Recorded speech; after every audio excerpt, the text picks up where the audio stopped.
Jagan ఛాంబర్లోకి water leak పై తేల్చేసిన CID DG. Andhra Pradesh assembly నిర్మాణంలో ఎలాంటి లోపం లేదని ఆంధ్రప్రదేశ్ రాష్ట్ర సిఐడి డీజీ ద్వారకా తిరుమలరావు స్పష్టం చేశారు. ఇటీవల కురిసిన వర్షాలకు అసెంబ్లీలోని జగన్ ఛాంబర్లోకి వర్షం నీరు చేరింది. ఈ ఘటనపై స్పీకర్ సిఐడి విచారణకు ఆదేశించారు. ఈ ఘటన రాష్ట్ర వ్యాప్తంగా సంచలనం సృష్టించింది. వైసీపీ ఎమ్మెల్యేలు ఈ ఘటనపై అసెంబ్లీ ఎదుట ఆందోళన నిర్వహించారు.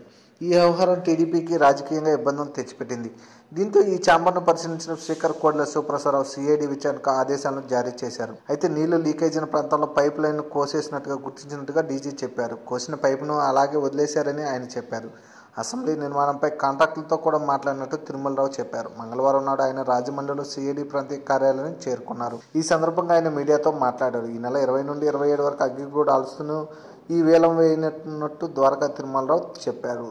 మదుపర్లకు 1180 కోట్ల బకాయిలు చెల్లించాల్సి ఉందన్నారు. తొలుత హాయిలాండ్ విశాఖలోని యారాడ వద్ద ఉన్న విలువైన ఆస్తులను విక్రయించి మదుపర్లకు బకాయిలను చెల్లించున్నట్టు చెప్పారు ఆయన. అగ్రిగోల్డ్ సంస్థలో సుమారు 32 లక్షల మంది ఖాతాదారులు, 11 లక్షల మంది మదుపరులు ఉన్నారని చెప్పారు. ప్రతి నెల ఈ వేలం ద్వారా సంస్థ ఆస్తులను విక్రయించి బకాయిలను చెల్లించేలా చర్యలు తీసుకుంటామన్నారు. అగ్రిగోల్డ్ కేసులో మొత్తం 19 మంది నిందితుల్లో 15 మందిని అరెస్టు చేసినట్టు ఆయన చెప్పారు. అలాగే అక్షయ్ గోల్డ్ సంస్థకు చెందిన ఆస్తులను ఈ నెల 21 నుండి 28 వరకు వేలం ద్వారా విక్రయించినట్టు చెప్పారు. For more videos, please subscribe our channel.